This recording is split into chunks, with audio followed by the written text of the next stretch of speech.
दोस्तों, स्वागत है आपका मेरे YouTube चैनल इंग्लिश बाबू पर। और आज मैं फिर हाजिर हूँ आपके साथ एक नई स्टोरी लेकर।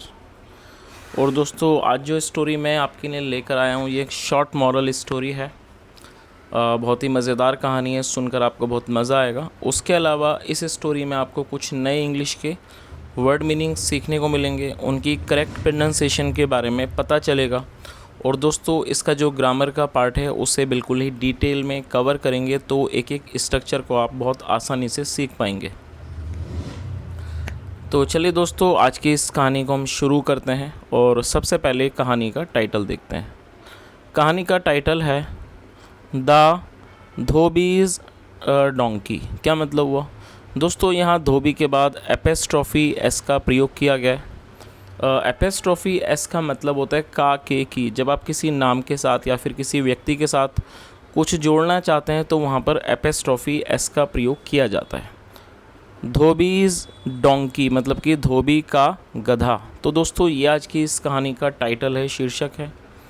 और अब मैं इसे पढ़ना शुरू करता हूँ। आपसे रिक्वेस्ट है आप इस कहानी को बिल्कुल ध्यान से सुने। और यदि आपको कोई नया वर्ड या फिर ग्रामर का नया स्ट्रक्चर देखने को मिले तो आप उसे नोट भी ज़रूर करें। तो चलिए इसको शुरू करते हैं।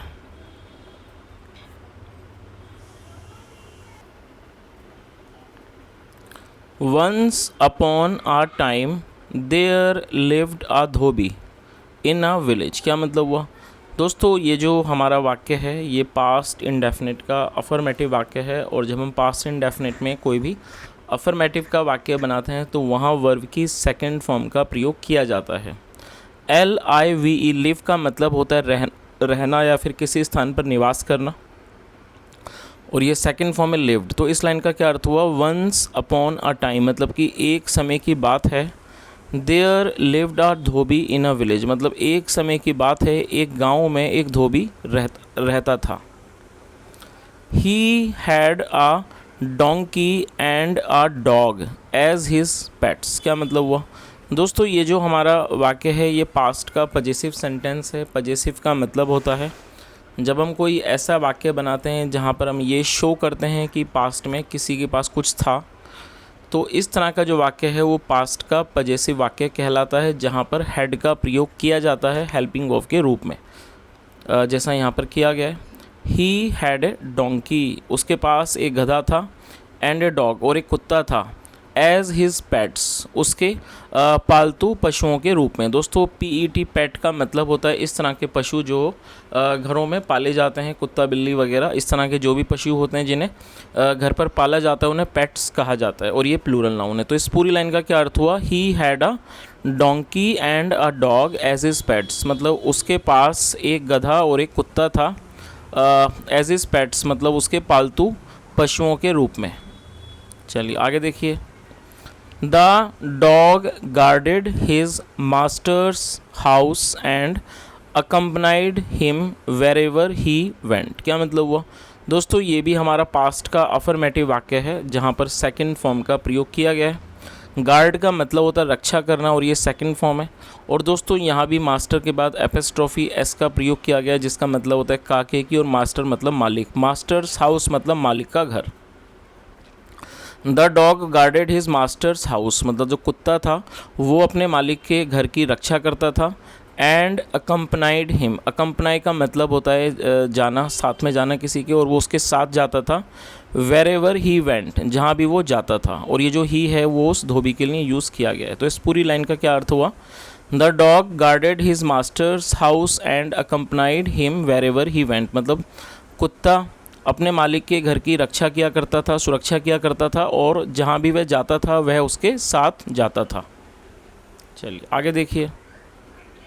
The donkey used to carry the load of clothes. दोस्तों, इस वाक्य में यूज टू का प्रयोग किया गया है।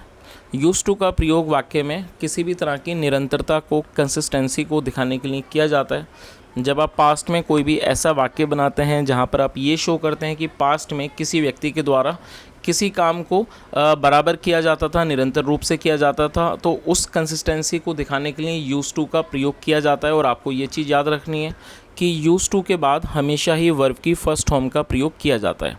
CARRY कैरी, कैरी का मतलब होता है ढोना, उठाना। तो इस लाइन का क्या अर्थ हुआ? The donkey use to carry the load of clothes. Load का मतलब वज़न। जो कुत्ता था, जो गधा था, वो कपड़ों के वज़न को, कपड़ों के बोझ को ढोया करता था। चलिए आगे देखिए। The Dhobi loved his dog very much. जो धोबी था वो अपने कुत्ते को बहुत प्यार किया करता था।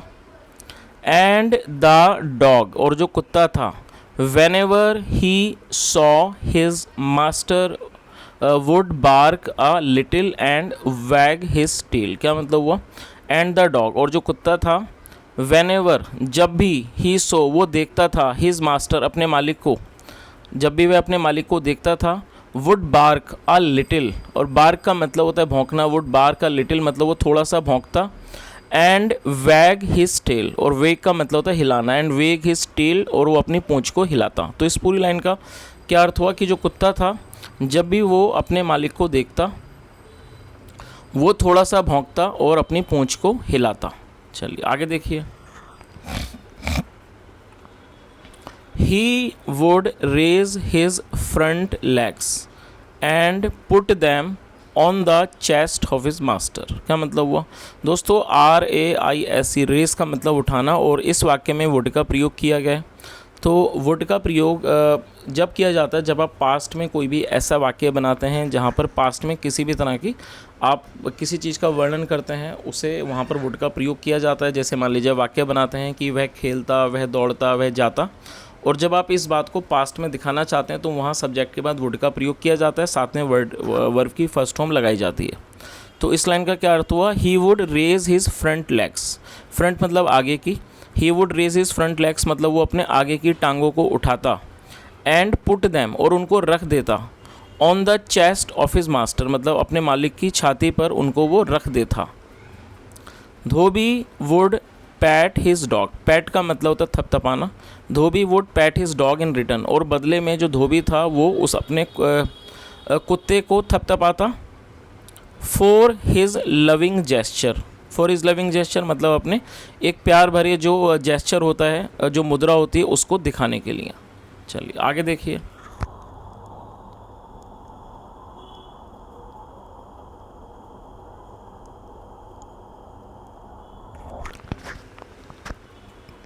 This made the donkey jealous, और दोस्तों ये भी पास्ट इंडेफिनिट का अफर्मेटिव वाक्य है, और ये मेक की सेकंड फॉर्म में मेड। दिस मेड मतलब ये जो चीज़ थी, मेड द डोंकी जेलस, उसने गधे को जेलस कर दिया, मतलब कि जो गधा था उसको ईर्ष्यालु कर दिया। तो दोस्तों आप इस कहानी को समझ ही गए होंगे कि जैसा हमने इस कहानी में देखा, जो एक धोबी था जिसके पास एक गधा था और एक कुत्ता था, और जो कुत्ता था वो अपने मालिक के घर की रक्षा किया करता था, और साथ में जब भी वो कहीं अपने मालिक के साथ जाता था, और जो गधा था वो वज़न वगैरह उठाया करता था। धोबी अपने कुत्ते को बहुत प्यार करता था, और जब भी वो कुत्ता अपने मालिक को देखता वो अपनी पूंछ को हिलाता, और वो अपनी दोनों टांगें उठाकर अपने मालिक के पीठ उस पर छाती पर रख देता, और जो धोबी था वो भी उसको थपथपाता और वो उसके प्रति अपना प्यार दिखाता था। और ये जो चीज़ थी, इसलिए यहाँ पर क्या गया, this made the donkey jealous, और ये जो चीज़ थी इसने गधे को जेलस कर दिया, मतलब जो गधा था वो इस बात से जलने लगा। चलिए आगे देखिए। ही कर्स्ड हिज इल फेट। दोस्तों इल फेट का मतलब होता है दुर्भाग्य, बदनसीबी, और कर्स का मतलब होता है कोसना। CURSE इसकी फर्स्ट फॉर्म है और ये सेकंड फॉर्म है, कर्स्ड। ही कर्स्ड हिज इल फेट, और वह अपने बुरे भाग्य को, अपनी बदनसीबी को कोसता। और दोस्तों ये गधे के बारे में बात हो रही है। वॉट अ बैड लक, और वो क्या कहता, वॉट अ बैड लक मतलब कितना बुरा नसीब है, कितना बुरा भाग्य है। आई हैव मेरा, what a bad luck I है, उसने मतलब वह सोचता है कि मेरा कितना बुरा नसीब है, मेरा कितना बुरा भाग्य है। My master does not love me in spite of my hard labour. क्या मतलब हुआ? दोस्तों ये जो हमारा वाक्य है ये हमारा प्रेजेंट इंडेफिनिट का नेगेटिव सेंटेंस है। प्रेजेंट इंडेफिनिट का मतलब होता है जब आप वाक्य में कोई भी जब आप वर्तमान में ऐसा वाक्य बनाते हैं जहाँ पर वाक्य के टेल पर ता है, ती है, ते है जैसे शब्द आते हैं। जैसे मान लीजिए वाक्य बनाते हैं कि वह खेलता है, वह दौड़ता है, इस तरह के जो वाक्य हैं वो प्रेजेंट इंडेफिनिट के वाक्य कहलाते हैं, जहाँ पर वाक्य की टेल पर ताहे तिये जैसे शब्द आते हैं, ये इसकी पहचान है, तो आप इन्हें आसानी से पहचान सकते हैं। और ये प्रेजेंट इंडेफिनिट का ही नेगेटिव वाक्य है। तो आपको ये चीज़ याद रखनी है कि जब आप प्रेजेंट इंडेफिनिट में नेगेटिव का वाक्य बनाते हैं तो वहाँ पहले सब्जेक्ट का यूज़ किया जाता है और सब्जेक्ट के बाद डू नॉट या डज नॉट का प्रयोग किया जाता है। यदि हमारा सब्जेक्ट आई, वी, यू, दे या फिर प्लूरल होता है तो वहाँ पर डू नॉट का प्रयोग किया जाता है। और यदि हमारा सब्जेक्ट ही, शी, इट या फिर सिंगुलर नाउन होता है तो वहाँ पर डज नॉट का प्रयोग किया जाता है। तो जैसा यहाँ आप देख सकते हैं, माई मास्टर, ये इस वाक्य के अंदर जो सब्जेक्ट है वो है माई मास्टर, मतलब कि मालिक। और ये जो हमारा सब्जेक्ट है वो एक सिंगुलर नाउन है, तो सिंगुलर नाउन होने के कारण यहाँ पर डज नॉट का प्रयोग किया गया है। चलिए, और लव का मतलब होता है प्यार करना। तो इस लाइन का क्या अर्थ हुआ, my master does not love me, मतलब मेरा मालिक मुझे प्यार नहीं करता है। In spite of my hard labour, hard labour का मतलब होता है परिश्रम, और इन स्पाइट ऑफ मतलब की बजाय, in spite of my hard labour मतलब मेरे कड़ी मेहनत के बावजूद, या कह सकते हैं मेरी कड़ी परिश्रम के बावजूद। तो इस पूरी लाइन का क्या अर्थ हुआ कि वो जो गधा क्या सोचता था कि my master does not love me in spite of my hard labour, मतलब जो मेरा मालिक है वो मुझे प्यार नहीं करता है मेरे इतनी ज़्यादा मतलब कड़ी मेहनत के बावजूद, या कैसे मेरी इतनी ज़्यादा कड़े परिश्रम के बावजूद। चलिए आगे देखिए, नाउ अब, I must do what this dog does to please my master. दोस्तों आप इस वर्ड को नोट कर सकते हैं, प्लीज़ का मतलब होता है खुश करना। नाउ अब, आई मस्ट डू, मस्ट का प्रयोग वाक्य में जब किया जाता है जब आप कोई भी ऐसा वाक्य बनाते हैं जहां वाक्य की टेल पर अवश्य जैसा शब्द आए और जहां पर सुझाव के बारे में पता चले। तो उसने क्या सोचा कि अब आई मस्ट डू मतलब मुझे अवश्य ही करना चाहिए, वॉट दिस डॉग डज मतलब जो ये कुत्ता करता है वही मुझे करना चाहिए, टू प्लीज़ माई मास्टर अपने मालिक को खुश करने के लिए। तो दोस्तों इसका मतलब आप समझ ही गए होंगे कि ये जो गधा था उसने अपने मन में क्या सोचा कि मुझे अवश्य ही वही चीज़ करनी चाहिए जो कुत्ता करता है अपने मालिक को खुश करने के लिए। चलिए अब आगे देखिए, आगे क्या होता है। सो इसलिए, द नेक्स्ट टाइम मतलब अगली बार, when he saw his master coming, ये भी हमारा पास्ट इंडेफिनिट का अफर्मेटिव वाक्य है। तो इस लाइन का क्या अर्थ हुआ, मतलब कि सो इसलिए, द नेक्स्ट टाइम अगली बार, when he saw his master coming जब उसने अपने मालिक को आता हुआ देखा। और दोस्तों ये जो ही है ये उस गधे के लिए प्रयोग किया गया है, तो ये गधे के बारे में बात हो रही है। When he saw his master coming जब उसने अपने मालिक को आता हुआ देखा, ही रैन टूवर्ड्स हिम। दोस्तों ये पास्ट इंडेफिनिट का अफर्मेटिव वाक्य है और आर यू एन रन मतलब दौड़ना होता है और ये इसकी सेकंड फॉर्म में आप नोट कर सकते हैं। और टूवर्ड्स का मतलब होता है की और, हिम, ही रैन टूवर्ड्स हिम वह उसकी ओर दौड़ा। तो इस पूरी लाइन का क्या अर्थ हुआ कि अगली बार जब उसने अपने मालिक को आता हुआ देखा, ही रैन टूवर्ड्स हिम वह उसकी ओर दौड़ा। ही ब्रेड आ लिटिल, दोस्तों ब्रे का मतलब होता है रेंकना। गधे जो मतलब कि आवाज़ निकालते हैं उसे ब्रे कहा जाता है। आप इसकी वर्ब की फर्स्ट फॉर्म को नोट कर सकते हैं, BRAY, ब्रे का मतलब होता है रेंकना। तो आप इस वर्ब को भी नोट कर लीजिए और ये सेकंड फॉर्म है। ही ब्रेड अ लिटिल, ये सेकंड फॉर्म है। ही ब्रेड अ लिटिल मतलब थोड़ा सा रेंका। एंड ट्राइड टू वेग हिज टेल, और उसने कोशिश की, टू वेग हिज टेल, और उसने अपनी पूंछ को हिलाने की कोशिश की। चलिए, और दोस्तों ये जो वैग है ये तब यूज़ किया जाता है जब कोई जानवर अपनी पूंछ वगैरह हिलाता है, जैसे कुत्ता वगैरह या बिल्ली जो अपनी पूंछ हिलाते हैं तो उसे वैग कहा जाता है, WAG।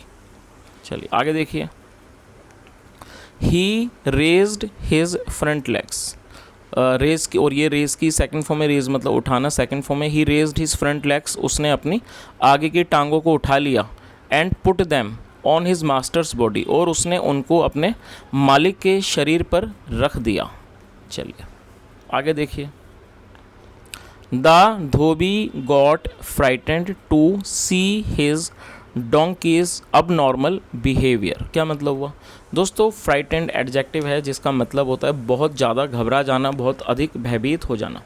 और ये जो हमारा वाक्य है ये भी पास्ट इंडेफिनिट का है, लेकिन यहाँ पर एडजेक्टिव को प्रयोग करके वाक्य को बनाया गया है। तो आपको ये चीज़ याद रखनी है कि जब आप किसी एडजेक्टिव को वर्ब के रूप में प्रयोग करना चाहते हैं तो आपको वहाँ पर एक सपोर्टिंग वर्ब का प्रयोग करना होता है, जैसा यहाँ पर भी किया गया है। यहाँ पर गेट का यूज़ किया गया है सपोर्टिंग वर्ब के रूप में, और ये पास्ट इंडेफिनिट का वाक्य है इसलिए गेट की सेकेंड फॉर्म गॉट का प्रयोग किया गया है। द धोबी गॉट फ्राइटेंड, जो धोबी था वो बहुत घबरा गया, बहुत ज़्यादा भयभीत हो गया।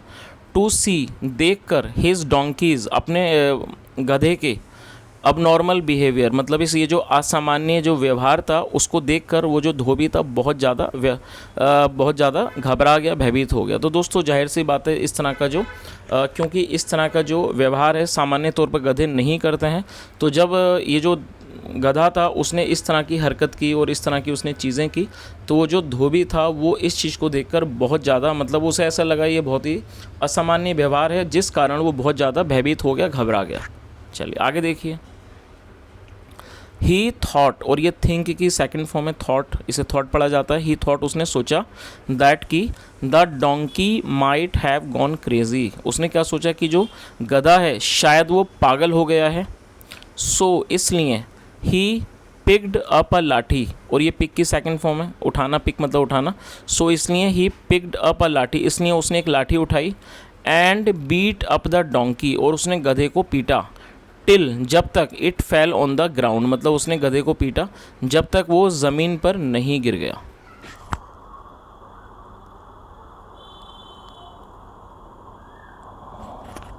चलिए दोस्तों अब इस कहानी का जो मॉरल है हम वो भी एक बार देख लेते हैं। मॉरल क्या है इस कहानी का? Jealousy is harmful. दोस्तों जेलेसी एक का मतलब होता है जलन या फिर ईर्ष्या, और ये एक नाउन है, और हार्मफुल एडजेक्टिव है जिसका मतलब होता है हानिकारक। जेलेसी इज़ हार्मफुल मतलब जो ईर्ष्या है वो हानिकारक होती है।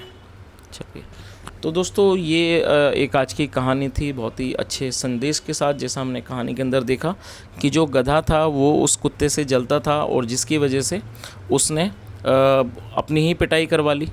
और जैसा हमने कहानी का जो मॉरल देखा वो भी बहुत ठीक ही मॉरल है कि जो ईर्ष्या होती है, जो जलन होती है, वो बहुत ही ज़्यादा हानिकारक होती है।